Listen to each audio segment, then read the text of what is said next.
Hello दोस्तों, स्वागत है आपका मेरे यूट्यूब चैनल परीक्षा प्लान में। तो कैसे हैं आप लोग? आई होप अच्छे होंगे। और जैसा कि आप लोगों को पता है कि एनसीईआरटी से साइंस को पढ़ रहे हैं, तो ये क्लास 7th की बुक का तीसरा चैप्टर है ऊष्मा। इससे आपको एक प्रश्न हमेशा ही मिलता है, कभी कभी 2 प्रश्न भी पूछ लिए जाते हैं। तो ध्यान से समझते चलिए, जहाँ से प्रश्न बनता है मैं बता दूंगी, आप लोगों से याद रखिएगा। तो चलिए वीडियो को शुरू करते हैं।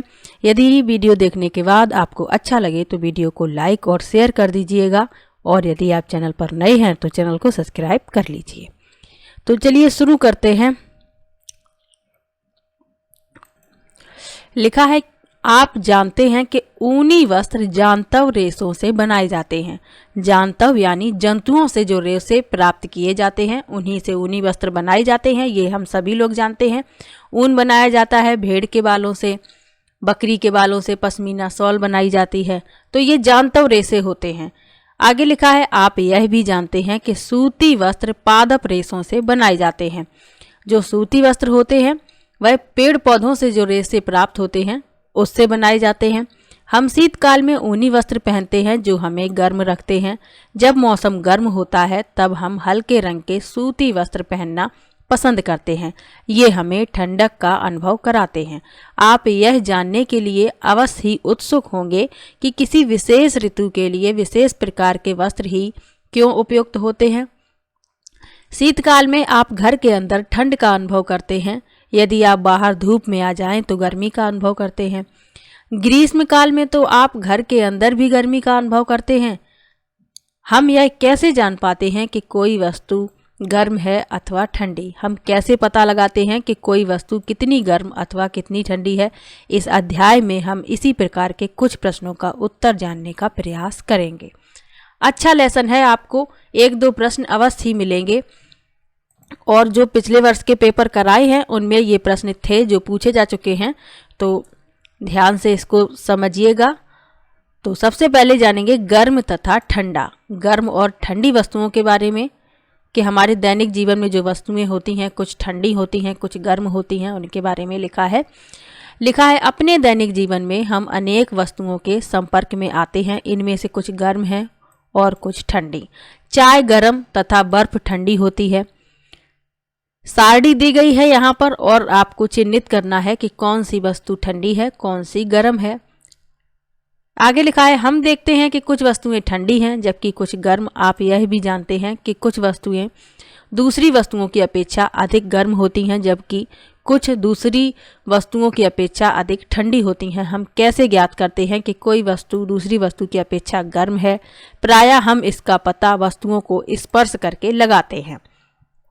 परंतु क्या हमारी स्पर्श इंद्रिय विश्वसनीय है? आइए ज्ञात करें।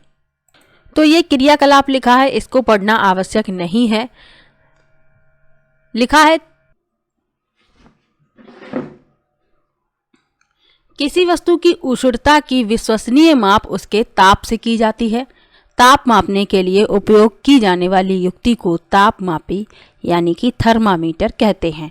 तो हम लोग ताप मापते हैं तभी वस्तु की विश्वसनीय माप ज्ञात कर पाते हैं। तो ताप मापने वाला जो यंत्र है उसे तापमापी यानी थर्मामीटर कहते हैं। तो आप लोगों ने सभी ने देखा होगा, जब कभी बुखार आ जाता है तो बुखार को भी थर्मामीटर से ही नापते हैं। देखते हैं कि शरीर का टेम्परेचर कितना है, कितना ताप है, कितने डिग्री बुखार है, तो ये थर्मामीटर से मापते हैं। तो यही ताप मापने की विश्वसनीय युक्ति है। आगे लिखा है, ताप मापन। अब ताप मापते हैं थर्मामीटर से, लेकिन कैसे मापते हैं ये बताया जा रहा है। तो चलिए पढ़ लेते हैं। लिखा है, क्या आपने कोई तापमापी देखा है? याद कीजिए, जब कभी आपको या आपके परिवार में किसी को बुखार चढ़ा था तो टेम्परेचर को थर्मामीटर से मापा गया था। जिस तापमापी से हम अपने शरीर के ताप को मापते हैं उसे डॉक्टरी थर्मामीटर कहते हैं।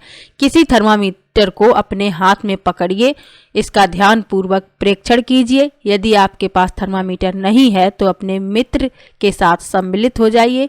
डॉक्टरी थर्मामीटर चित्र में दर्शाए अनुसार दिखाई देता है। ये डॉक्टरी थर्मामीटर है, आप लोग देख सकते हैं। अब जो है नए प्रकार के आने लगे हैं इलेक्ट्रॉनिक। ये जो है कांच का होता है और इसमें पारा भरा होता है। तो इस प्रकार के अभी भी आते हैं और नए तरीके के भी आने लगे हैं। तो लिखा है डॉक्टरी थर्मामीटर में एक लंबी बारीक तथा एक समान व्यास की कांच की नली होती है। इसके एक सिरे पर एक बल्ब होता है। बल्ब में पारा भरा होता है। बल्ब के बाहर नली में पारे की एक पतली चमकीली धारी देखी जा सकती है।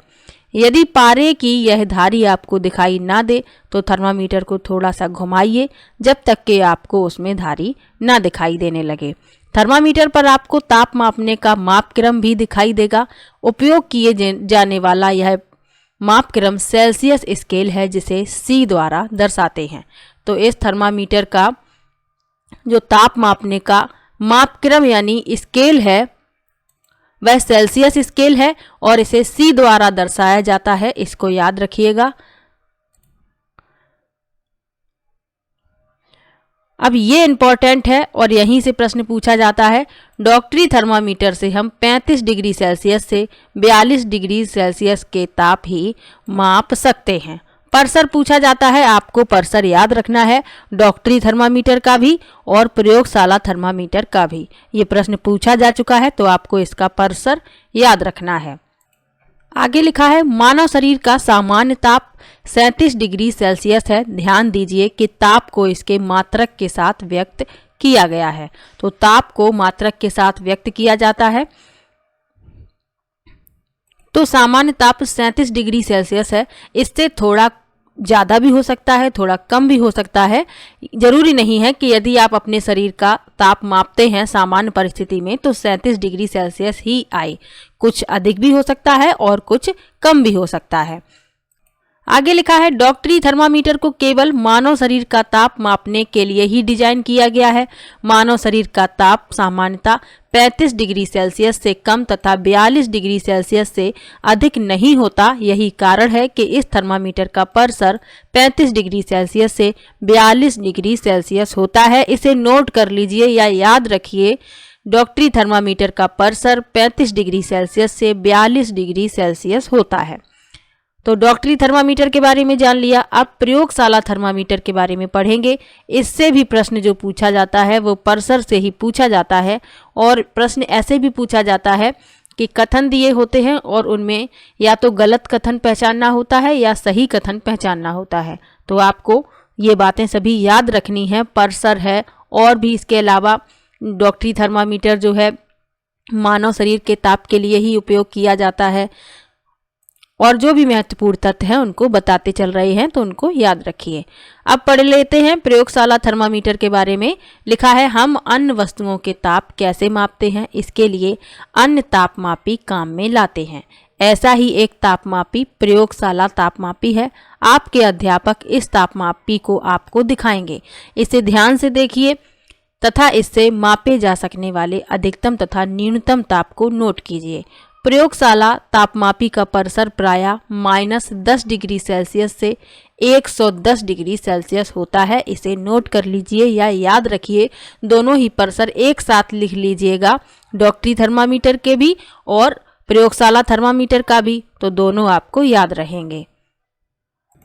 आगे लिखा है जैसे आपने डॉक्टरी थर्मामीटर में किया था ठीक उसी प्रकार इस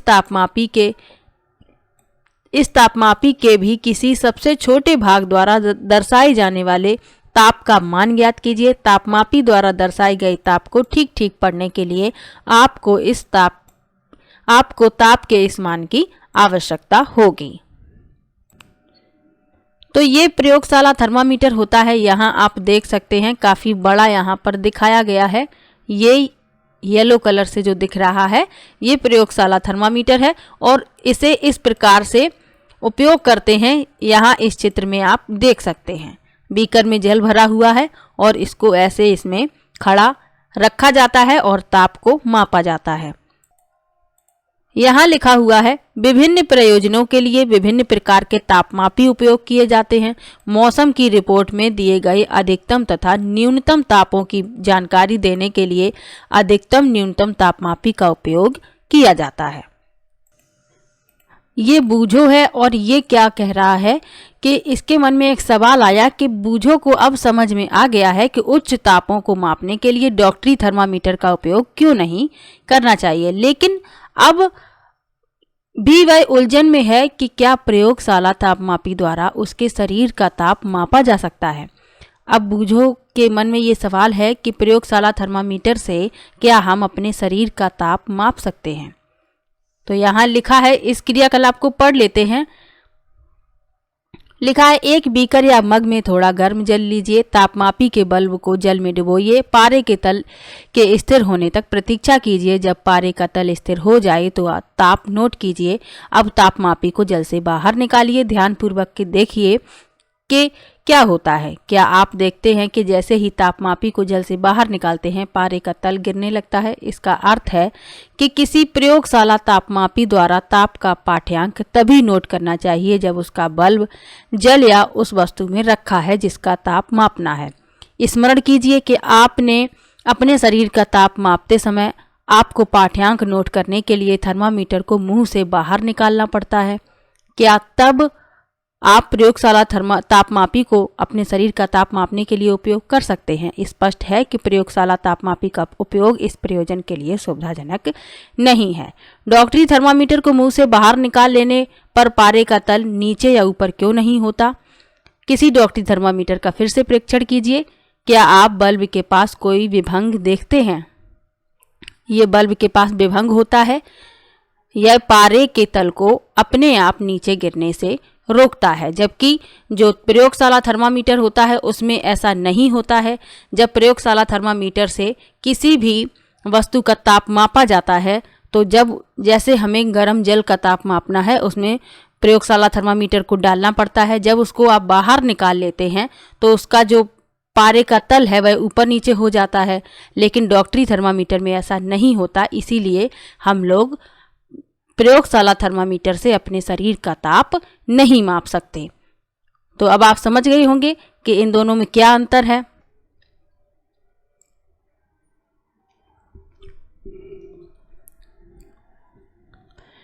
तापमापी के प्रयोग में अनेक चिंताएं हैं। इस प्रकार के थर्मामीटर आपने देखे होंगे, डिजिटल थर्मामीटर है ये, अब इन्हीं का उपयोग किया जाता है। तो लिखा है, तापमापी के पारे के प्रयोग के विषय में अनेक चिंताएं हैं। पारा एक विषाक्त पदार्थ है और यदि तापमापी टूट जाए तो इसका निपटान अत्यंत कठिन है। आजकल अंकीय तापमापी उपलब्ध हैं जिनमें पारे का उपयोग नहीं होता, तो आजकल यही तापमापी उपयोग में लाए जाते हैं। तो थर्मामीटर के बारे में पढ़ लिया, प्रयोगशाला थर्मामीटर के बारे में, डॉक्टरी थर्मामीटर के बारे में। दोनों के पर्सर आप लोगों को याद रखने हैं, प्रश्न बनेगा तो पर्सर से ही प्रश्न पूछा जाता है। अब लिखा है ऊष्मा का स्थानांतरण। अच्छा टॉपिक है, एक प्रश्न इससे भी बन जाता है, या तो प्रश्न थर्मामीटर से पूछा जाएगा या ऊष्मा के स्थानांतरण से, लेकिन पढ़ना तो दोनों ही टॉपिक को पड़ेगा, इसीलिए दोनों को ही अच्छे से समझते चलिए। लिखा है, संभवतः आपने देखा होगा कि जब किसी बर्तन को ज्वाला पर रखते हैं तो वह तप्त हो जाता है। इसका कारण है कि ऊष्मा ज्वाला से बर्तन की ओर चली आती है।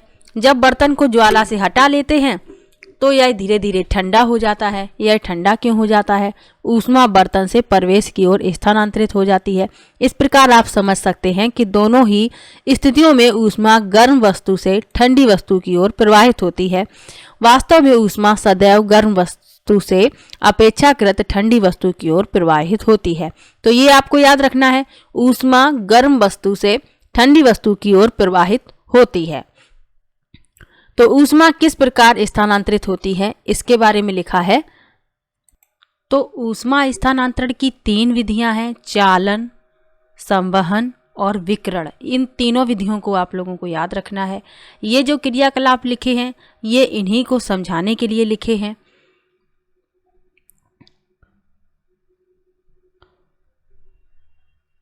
तो चलिए पढ़ लेते हैं, आप लोगों को अच्छे से समझ में आ जाएगा यदि क्रियाकलाप पढ़ लेंगे तो, और याद भी रहेगा। तो सबसे पहले लिखा है चालन के बारे में। लिखा है, एल्युमिनियम या लोहे जैसी किसी धातु की एक छड़ अथवा चपटी पट्टी लीजिए। छड़ पर मोम के छोटे छोटे टुकड़े चिपकाइए। ये टुकड़े लगभग समान दूरियों पर होने चाहिए। छड़ के एक सिरे को एक प्रयोगशाला स्टैंड पर कसिए। यदि आपको स्टैंड ना मिले तो आप छड़ के एक सिरे को ईंटों के बीच में दबा कर रख सकते हैं। अब छड़ के दूसरे सिरे को गर्म कीजिए और ध्यानपूर्वक देखिए। इस तरीके से आपको करना है। मोम के टुकड़ों का क्या होता है? क्या ये टुकड़े गिरना आरंभ कर देते हैं? कौन सा टुकड़ा सबसे पहले गिरता है? क्या आप सोचते हैं कि ऊष्मा ज्वाला के सबसे निकट के सिरे से दूसरे सिरे की ओर स्थानांतरित होती है? तो वह प्रक्रम जिसमें ऊष्मा किसी वस्तु के गर्म सिरे से ठंडे सिरे की ओर स्थानांतरित होती है चालन कहलाता है। ठोसों में ऊष्मा प्रायः चालन के प्रक्रम द्वारा स्थानांतरित होती।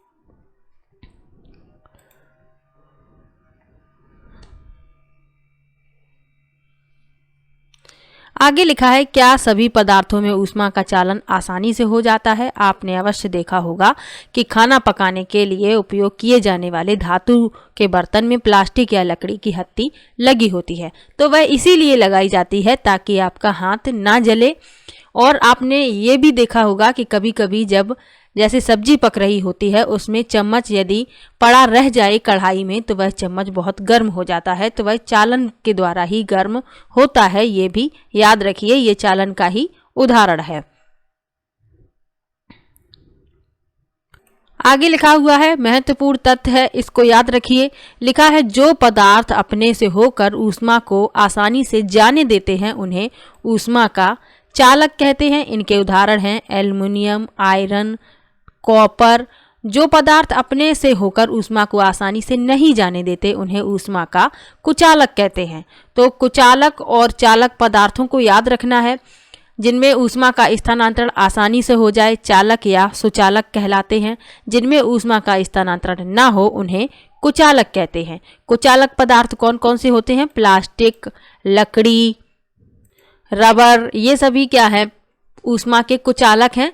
कुचालकों को ऊष्मा रोधी भी कहते हैं। तो कभी कभी कह दिया जाता है कि ऊष्मा रोधी पदार्थ का नाम बताइए, विकल्प दिए जाते हैं, तो वही कुचालक होते हैं, वही ऊष्मा रोधी होते हैं। दोनों को याद रखिए, एक ही है कुचालक और ऊष्मा रोधी। अब पढ़ेंगे संवहन के बारे में। ऊष्मा स्थानांतरण की दूसरी विधि है संवहन। तो इसके लिए भी एक क्रियाकलाप लिखा है। क्रियाकलाप इसलिए पढ़ लेते हैं ताकि ये याद रहें, समझ में आ जाएं कि इस क्रियाकलाप से संवहन को पढ़ा था, इसके द्वारा चालन को पढ़ा था, इसीलिए इनको पढ़ लेते हैं और कोई खास वजह नहीं है। इनसे प्रश्न अगर पूछा जाएगा तो चालन की विधियों से ही पूछा जाएगा। क्रियाकलाप से कोई भी प्रश्न नहीं बनता है, बस इनको समझाने के लिए पढ़ लेते हैं। लिखा है, गोल पेंदे का फ्लास्क लीजिए, इसे जल से 2/3 भरिए, इसको किसी तिपाई पर रखिए अथवा फ्लास्क को रखने का कोई ऐसा प्रबंध कीजिए जिससे कि आप इसके नीचे एक मोमबत्ती रखकर इसे गर्म कर सकें। फ्लास्क में जल के स्थिर होने की प्रतीक्षा कीजिए।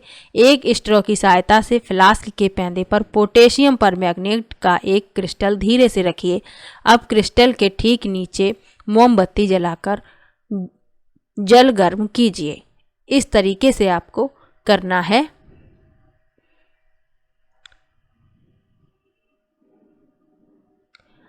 अपने प्रेक्षणों को नोटबुक में लिखिए तथा जो कुछ आप देख रहे हैं उसका चित्र भी बनाइए। जब जल को गर्म करते हैं तो ज्वाला के पास का जल गर्म हो जाता है, गर्म जल ऊपर उठता है। इस गर्म जल के आसपास का ठंडा जल उसका स्थान लेने के लिए आ जाता है। फिर यह जल भी गर्म होकर ऊपर उठता है तथा आसपास से जल फिर इसके स्थान पर आ जाता है। यह प्रक्रिया तब तक चलती रहती है जब तक कि सारा जल गर्म न हो जाए। ऊष्मा स्थानांतरण की इस विधि को संवहन कहते हैं। तो ये विधि है संवहन की। आप लोग इस चित्र में देख सकते हैं, ये ज्वाला है और ये जल जो है वो धीरे धीरे गर्म हो रहा है। वायु में ऊष्मा का स्थानांतरण किस प्रकार होता है? ऊष्मा स्रोत के पास की वायु गर्म होकर ऊपर उठती है, इस प्रकार वह वायु भी गर्म हो जाती है और यह प्रक्रिया चलती रहती है।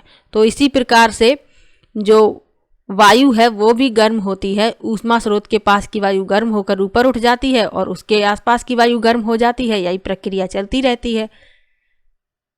तो ऊष्मा स्थानांतरण की 2 विधियां पढ़ ली, एक चालन और एक संवहन। अब बची है विकिरण। तो विकर्ण पढ़ने से पहले ये समझना आवश्यक है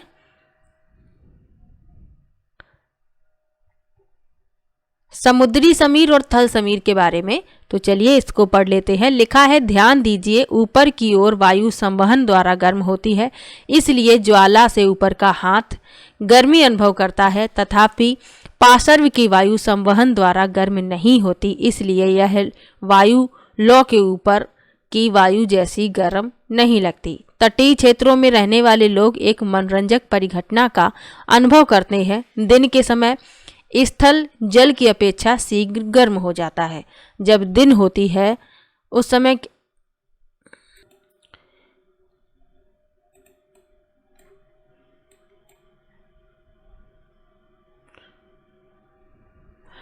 तो वायु में ऊष्मा का जो स्थानांतरण है वह संवहन द्वारा होता है।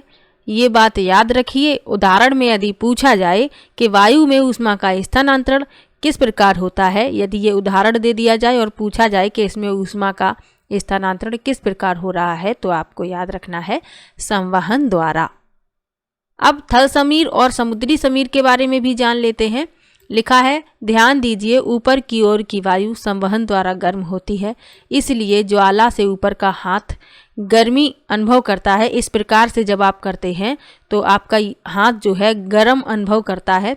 आगे लिखा है, तथापि पार्श्व की वायु संवहन द्वारा गर्म नहीं होती, इसलिए यह वायु लौ के ऊपर की वायु जैसी गर्म नहीं लगती। तटीय क्षेत्र में रहने वाले लोग एक मनोरंजक परिघटना का अनुभव करते हैं। दिन के समय स्थल जल की अपेक्षा शीघ्र गर्म हो जाता है। जब दिन होता है तो जो स्थल होता है वह जल की अपेक्षा जल्दी गर्म होता है। इस बात को याद रखना है। आगे लिखा है, स्थल के ऊपर की वायु गर्म होकर ऊपर उठती है।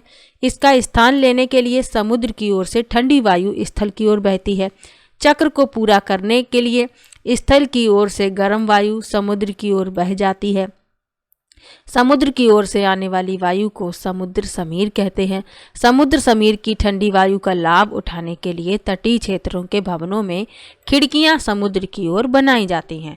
तो इसीलिए क्या होता है, तटीय क्षेत्रों में ये खिड़कियां बनाई जाती हैं ताकि जो समुद्र की ठंडी हवा है वह घरों में प्रवेश कर सके। आगे लिखा है, रात्रि में यह प्रक्रम ठीक विपरीत यानी उल्टा हो जाता है। समुद्र का जल स्थल की अपेक्षा धीमी गति से ठंडा होता है, इसलिए स्थल की ओर से ठंडी वायु समुद्र की ओर बहती है। तो आप इस चित्र के माध्यम से समझ सकते हैं, दिन है, स्थल गर्म हो गया है, ये जो समुद्र के ऊपर की वायु ठंडी है तो ये इस तरफ जा रही है स्थल की ओर। रात्रि में क्या होता है, ये जो स्थल की वायु है ये समुद्र की तरफ जाती है। आगे लिखा है, जब हम धूप में खड़े होते हैं तो हम गर्माहट का अनुभव करते हैं। सूर्य से हम तक ऊष्मा कैसे पहुंचती है, यह चालन अथवा संवहन द्वारा हम तक नहीं पहुंच सकती, क्योंकि इन दोनों प्रक्रमों में ऊष्मा स्थानांतरण के लिए माध्यम आवश्यक है। चालन और संवहन दोनों में ही माध्यम की आवश्यकता होती है। विकिरण में माध्यम की आवश्यकता नहीं होती और सूर्य का जो ताप है हम लोगों तक विकिरण द्वारा ही पहुंचता है। तो ऊष्मा स्थानांतरण की तीसरी विधि है विकिरण। इसी के बारे में पढ़ रहे हैं। लिखा है, चूंकि पृथ्वी तथा सूर्य के बीच के अधिकांश स्थान में कोई माध्यम जैसे वायु नहीं है, अतः सूर्य से हम तक ऊष्मा एक अन्य प्रक्रम द्वारा आती है जिसे विकिरण कहते हैं। विकिरण द्वारा ऊष्मा के स्थानांतरण में किसी माध्यम जैसे वायु अथवा जल की आवश्यकता नहीं होती। माध्यम विद्यमान हो या ना हो, विकिरण द्वारा ऊष्मा का स्थानांतरण हो सकता है। जब हम किसी तापक यानी हीटर के सामने बैठते हैं तो हमें इसी प्रक्रम द्वारा ऊष्मा प्राप्त होती है। ज्वाला से हटाकर रखा कोई गर्म बर्तन ठंडा होते समय अपनी कुछ ऊष्मा को विकिरण द्वारा ही प्रवेश को स्थानांतरित करता है। हमारा शरीर विकिरण द्वारा ही प्रवेश को ऊष्मा देता है तथा उससे ऊष्मा ग्रहण करता है। सभी गर्म पिंड विकिरणों के रूप में ऊष्मा विकृत करते हैं। जब ये ऊष्मा विकिरण किसी अन्य वस्तु से टकराते हैं तो इनका कुछ भाग परावर्तित हो जाता है, कुछ भाग अवशोषित हो जाता है तथा कुछ भाग परागत हो जाता है। ऊष्मा के अवशोषित भाग के कारण वस्तु का ताप बढ़ जाता है। धूप में बाहर जाते समय आपको छाते का उपयोग करने का परामर्श क्यों दिया जाता है? तो छाते का उपयोग इसीलिए करने के लिए कहा जाता है ताकि ऊष्मा जो है परावर्तित हो जाए और हम तक ना पहुंच पाए, इसीलिए छाते का उपयोग करने के लिए कहा जाता है। अब लिखा है सर्दियों तथा गर्मियों में हमारे पहनने के वस्त्रों के प्रकार। तो हम लोग सर्दियों में ऊनी वस्त्र पहनते हैं, गर्मियों में सूती वस्त्र पहनते हैं। इसका कारण क्या है, क्यों हम लोग अलग अलग तरीके के वस्त्र अलग अलग मौसम में पहनते हैं, इसके बारे में पढ़ेंगे। लिखा है, क्या आप जानते हैं कि गर्मियों में हम हल्के रंग के वस्त्रों को वरीयता देते हैं तथा सर्दियों में हम गहरे रंग के कपड़े पहनना पसंद करते हैं। ऐसा क्यों है, आइए इसका पता लगाएं। तो पता लगाने के लिए ये क्रियाकलाप के द्वारा समझाया गया है। लिखा है, टिन के एक जैसे 2 डिब्बे लीजिए। इनमें से एक के बाहरी पृष्ठ को काला तथा दूसरे के बाहरी पृष्ठ को श्वेत पेंट कीजिए। दोनों डिब्बों में बराबर मात्रा में जल भरिए तथा उन्हें दोपहर के समय लगभग 1 घंटे के लिए धूप में रख दीजिए। दोनों डिब्बों में भरे जल के ताप मापिए। क्या आप दोनों के ताप में कुछ अंतर पाते हैं? किस डिब्बे में जल अधिक गर्म है? केवल जल को छूकर भी आप दोनों में ताप में अंतर का अनुभव कर सकते हैं। तो जो काला पृष्ठ वाला बर्तन है, इसमें ऊष्मा का अवशोषण हो जाता है और इसका जल जल्दी गर्म होगा। इसमें ऊष्मा जो है परावर्तित हो जाती है, तो इसमें जो जल है वह इस जल की अपेक्षा कम गर्म होगा, यानी ठंडा होगा। तो यही कारण है कि हम लोग गर्मियों में हल्के रंगों के वस्त्र और सर्दियों में गहरे रंगों के वस्त्र पहनते हैं। तो यहाँ लिखा भी है, गहरे रंग के पृष्ठ अपेक्षाकृत अधिक ऊष्मा अवशोषित करते हैं, इसलिए सर्दियों में गहरे रंग के वस्त्र पहनना हमें सुखद लगता है। हल्के रंग के कपड़े ऊष्मीय विकरणों के अधिकांश भाग को परावर्तित कर देते हैं, इसलिए गर्मियों में हमें हल्के रंग के वस्त्र अधिक आरामदेह लगते हैं। यहाँ महत्वपूर्ण तथ्य है एक, लिखा है, हम अपने घरों को ठंडा या गर्म रखने के लिए कोयला या लकड़ी जैसे ईंधन अथवा विद्युत का उपयोग करते हैं। क्या ऐसे भवन बनाना संभव है जिन पर बाहर की गर्मी या सर्दी का कोई प्रभाव ना पड़े? भवन की बाहरी दीवार को यदि ऐसा बनाया जाए कि उसके बीच में वायु की एक पतली परत बंद हो जाए तो ऐसा संभव किया जा सकता है। ऐसा करने की एक विधि है कि भवन निर्माण में खोखली ईंटों का उपयोग किया जाए, जो कि आजकल उपलब्ध है। तो आप लोगों ने देखी होंगी खोखली ईंटें, वो इसीलिए उपयोग में लाई जा रही हैं ताकि घरों को सर्दी और गर्मी के प्रभाव से बचाया जा सके। लिखा है, सर्दियों में ऊनी वस्त्र हमें उष्ण बनाए रखते हैं, इसीलिए हम लोग सर्दियों में ऊनी वस्त्र पहनते हैं। तो चलिए इसके बारे में भी पढ़ लेते हैं। लिखा है, सर्दियों में हम ऊनी वस्त्र पहनते हैं। ऊन ऊष्मारोधी है। इसके अतिरिक्त ऊन के रेशों के बीच में वायु फंसी रहती है। यह वायु हमारे शरीर की ऊष्मा को ठंडे प्रवेश की ओर विकृत होने से रोकती है, अतः हमें उष्णता का अनुभव होता है।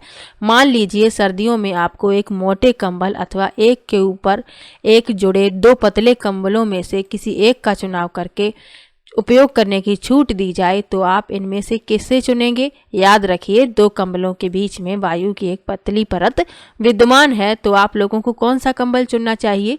जो 2 पतली परतों से बना है। तो उस कंबल को यदि आप उपयोग में लाएंगे तो उसमें सर्दी का कम अनुभव होगा। तो अच्छा लेसन था, लेसन में ऊष्मा। तो आज का ये लेसन यहीं पर समाप्त होता है। अच्छा लेसन था, ऊष्मा स्थानांतरण की विधियां पढ़ी, चालन, संवहन, विकिरण। इसके अलावा सर्दियों और गर्मियों में वस्त्रों के प्रकार के बारे में पढ़ा और डॉक्टरी थर्मामीटर और प्रयोगशाला थर्मामीटर के बारे में जाना, जिनसे प्रश्न बनते हैं। तो चलिए मिलते हैं नेक्स्ट वीडियो में। यदि आपको कहीं पर भी किसी भी टॉपिक में डाउट हो तो आप लोग कमेंट बॉक्स में ज़रूर बताइएगा। मिलते हैं नेक्स्ट वीडियो में।